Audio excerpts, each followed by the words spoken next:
শনির একটা যে পশুর হাট, কোরবানির পশুর হাট, সেই কোরবানির পশুর হাটে আপনারা দেখতে পাচ্ছেন যে এখানে কিন্তু দুটো গরুকে নিয়ে কিন্তু এখানে যারা আগত, যারা ক্রেতা রয়েছেন বা দর্শনার্থী যারা রয়েছেন তাদের কিন্তু একটা উৎসুক একটা ভিড় দেখা যাচ্ছে। আমরা কথা বলবো, আপনার পাশেই রয়েছে একটি গরু, এই গরুটির নাম দেওয়া হয়েছে কালা পাহাড়। আমরা কথা বলবো গরুর যিনি মালিক যিনি রয়েছেন।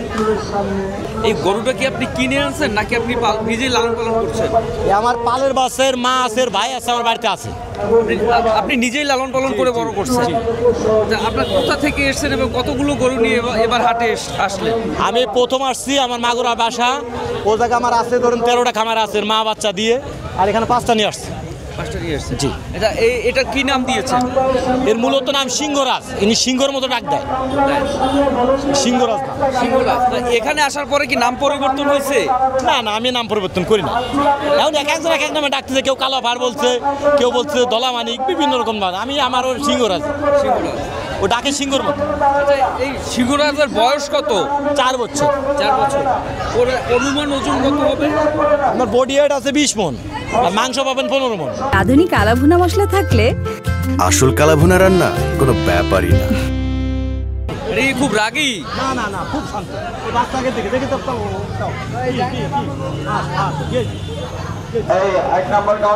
দর্শকরা দেখতে পাচ্ছেন যে গরুটি কিন্তু এই মুহূর্তে কিন্তু রাগান্বিত হয়েছেন, এখানে রাগান্বিত হয়ে আছে। এখানে যে স্থানীয় যে উৎসুক জনতার যে ভিড়, বিশেষ করে বাচ্চাদের, তার আগে যে গরু দুষ্টমি করে গরু এই মুহূর্তে কিন্তু অনেকটা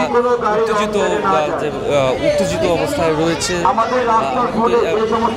দেখতে পাচ্ছেন যারা এখানে গরুটি যারা লালন পালন করেন তারা কিন্তু গরুটিকে শান্ত করার চেষ্টা করছেন, অর্থাৎ সিংহরাজকে কিন্তু শান্ত করার চেষ্টা করছেন। আমরা কথা বলবো আর একজন পরিচর্যাকারী।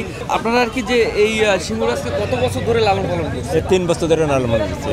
আপনারা কি এটা আলাদাভাবে কিনে এনেছিলেন নাকি আপনাদের খামারেই হয়েছে? গাভীর থেকে বানাইছি। হ্যাঁ, নিজস্ব গাভীর থেকে বানানো। হ্যাঁ। এবার আপনার দাম কত চাচ্ছেন? আমরা চাচ্ছি 7.5 লাখ টাকা। এটা কি গত বছরের তুলনায় কি একটু বেশি হচ্ছে নাকি ঠিক আছে? একটু বেশি আসছে। বেশি আসছে। বেশি হওয়ার কারণটা একটু বলবেন? দেশের পরিবেশ ভালো বিধায় এই জন্য বেশি হচ্ছে। পরিবেশ ভালো বলতে আপনারা কি বুঝাচ্ছেন? মানে একটু বাড়তি দাম, গতবার সেবার একটু বাড়তি দাম। এমনিতে যে বিদেশি গরু বা আমাদের পার্শ্ববর্তী দেশ থেকে যে গরুগুলো আমদানি হয় ওগুলো বন্ধ থাকে, এবার একটু দেশি। হ্যাঁ, এবার চাহিদা এগুলো এমনি একটু দেশের গরু একটু চাহিদা হয়, আর ওই দেশের গরু ছাড়লে একটু কম হয় দাম। এর জন্য আপনারা দামও একটু বাড়াই যাচ্ছেন। সেজন্য বাড়ানো হচ্ছে। আমরা কথা বলবো গরু যিনি মালিক রয়েছেন তার সাথে। আমি কথা বলছিলাম আপনার আর একজন ভাই, বড় ভাই। আচ্ছা, এই গরু এবার দাম কেমন চাচ্ছেন আপনারা? এখন আমরা এবছরে বুঝতেছি আমাদের যে মোদি দাদু ছিল, ওনার চাপে রাখার কারণে আমরা আরামে থাকবো। গরু এবং পাট এই দুইটা বাংলাদেশের সবচেয়ে সেরা জিনিস হবে এবং বিশ্বের ভিতরে আমরা 1 নাম্বার থাকবো যদি খালি মুদির একটু চাপে রাখা যায়, আর কিচ্ছু লাগবে না। আমাদের দেশে বহু ধন্যাত্ম ব্যক্তি আছে, টাকা দেওয়া মতো দেওয়া জায়গা পায় না, এবার তো দেবে আশা করি। দাম চাচ্ছেন কত? আমরা দাম চাচ্ছি 7.5। যদি কোনো সেরকম কুরবান দেওয়া ব্যক্তি পাই তার কাছে দেবো, সে যদি 2 লাখও খুশিয়ে দেয় আমরা মনে করবো আলহামদুলিল্লাহ। সেরকম প্রার্থী চাই, মনে মিল লাগবে। কিরকম মনের মিল দরকার? এখন কথা কাজে একটা ব্যক্তি আসছিল, সকালে আসছে, কথা বলছে, উনি আবার ওনার ওয়াইফ টাইফ নিয়ে আসবে, টাকার দেখছে, তারা আমার একটা দাম বলে গেছে। আমি বলছি আপনি নিয়ে যাবেন, আপনি যদি কুরবানি করেন আপনার মন ভালো, আমি দিয়ে দেবো আপনারে। তো বলছে আমি বিকালে আসবো। এটা গোপন আমি বিক্রি করবো, বিক্রি করা আবার লোকে জানবে। আমার এই গরুটা খুব কম খরচ হয়েছে। যেটা কি জন্য কম খরচ হয়েছে, এই যে এটা বিচেলি কেনেন 6000 টাকা, কিন্তু আমি বিচেলি খাইনি। আমার নিজের এক জমিতে ঘাস আছে, ওটা বড় করে আমি সুন্দর করে চুড়োয় খাই, কাঁচা ঘাস। আর গরু কয় যে কুমলা, লেবু, আপেল এগুলো কিচ্ছু লাগে না। আমার 1000 কলা গাছ আছে, ওই কলা গাছ যেগুলো ভেঙে যায়, ওই ভাঙা কুচি কুচি কলাগুলো নষ্টগুলো ওগুলোকে খাওয়া দিই। কাঁচা ঘাস খাওয়া তার কিচ্ছু লাগে না। দানা খাবার ভুট্টা, খেসারি আর গম, এইটা আমার নিজের খেতে করা, ওইটা খালে আর কিচ্ছু লাগে না গরু। মানুষ যেগুলো বলে সব ফাউল। আর একটা গরু যত বেশি খরচই হোক, যদি স্বাভাবিকভাবে 3 লাখ টাকা খরচ হয় পালন করতে। এর দুধ খাওয়াতে হবে, দেখে যাই বাবা যাবো। মানুষ বোঝেন, একটা গরু এর মা দুধ খাইছে 10 কেজি। 10 কেজি দুধ আমার বাজার 600 টাকা বিক্রি হয়। 10 কেজি দুধ যখন ও খাইছে, ও 10 কেজি দুধের দাম হয়েছে আমার কাছে 1000 টাকা। এই দুধটা আমি ওরা খাওয়া দিচ্ছি, আর স্বাভাবিক একটু খাবার দিয়াতে আল্লাহ দিলে এরকম হয়েছে। এবং কিছু কিছু গরু দেখবেন আপনি এর থেকেও বড় মোটা তাজা পাবেন, ওইটার এটা এক না। এর ছাড়িয়ে দেবো অন্তত 50 জন লোক নিয়ে যাবে, আর ওখানে নিজে নিতে পারবেন না, ঠেলে নিতে হবে, আবার স্টক করতে পারেন। আমার করে স্টক তো কিচ্ছু লাগবে না, হাল চাষ করা যাবে। এবং আমার ফেসবুকে আমার যে কোন জায়গার গরু কি খায় সব বিস্তারিত আছে, যদি আপনার দেখেন বুঝবেন যে গরু কীরকম পালন করতে হয়। আচ্ছা, এবার দাম কেমন আশা করতেছেন? দাম খুব ভালো হবে, খারাপ হবে না। এই হাটে পাড়া দেওয়ার জায়গা থাকতো না, বর্তমান তো আইসে দেখি সব জায়গা ফাঁকা। বলে ইন্ডিয়ান গরু আলি, আরে ইন্ডিয়ান যে গরু আছে তারা রুচিসম্মত লোক, ওরা দেখে এমনি কুরবান দেবে। একটা গরু কুরবান দেওয়া, ইন্ডিয়ান গরু কুরবান দেওয়া এই জায়গায় বাংলাদেশের কুকুর কুরবান দেওয়া সমান, ও তো সাইজই না, ও খালি তো রোগে মরবে মানুষ। আর আমাদের এক পিস মাংস খেলে মনে করো রসগোল্লা খাচ্ছে না, খাক যে খাবে সেই বলবে যে ভালো। এবার দাম কেমন চাচ্ছেন আপনি? দাম ধরেন 7.5 চাইছি, আমি তো আমার দাম চাচ্ছি না, দাম 15 লাখ চাইতে পারি, আমি চাবো না, কারণ আমার খরচ কম, দাম কম চাবো যাতে বিক্রি হয়ে যায়।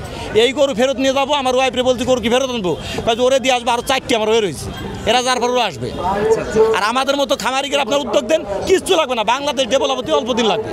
নিউজিল্যান্ড পারে, অস্ট্রেলিয়া পারে, তার চেয়ে সোনার বাংলা আমাদের এখানে সোনা আছে, খালি উত্তোলন করার মেশিনটা নাই, মেশিন হচ্ছে আমাদের মতো লোকের একটু উৎসাহ দেন, কিচ্ছু লাগবে না। ভাইয়ের নাম? আমার নাম মোহাম্মদ একলেজ আলী। আপনি মাগুরা থেকে এসেছেন? হ্যাঁ, আমি মাগুরা থেকে মিডিয়া লাইনে কাজ করি, আমি একজন কৌতুক শিল্পী। আমি এই কৌতুক শিল্পী, যেমন এই যে আপনার ফেসবুকে মুজিবার চেনেন, মুজিবুর রহমান, ইউটিউবে আছে আর কি। আপনার এই যে আপনার গরুর নামটা আবার একটু বলবেন। আমার গরুর নাম সিংহরাজ। দর্শক আমরা কথা বলছিলাম যে সিংহরাজ গরুর মালিক মুজিবুর রহমান, ওনার সাথে তিনি যেমনটি আমাদেরকে বললেন যে এই গরু যারা খামারি রয়েছেন বা যারা ব্যাপারী রয়েছেন, হাটে এসছেন, তারা কিন্তু বিভিন্ন সময় যে গরুর খাবারের দাম নিয়ে কিন্তু তারা একটা চ্যালেঞ্জ ছুড়ে দেন যে গরুর খাবারের জন্য এত খরচ হয় আমাদের, যে কারণে গরুর দামটা বেশি।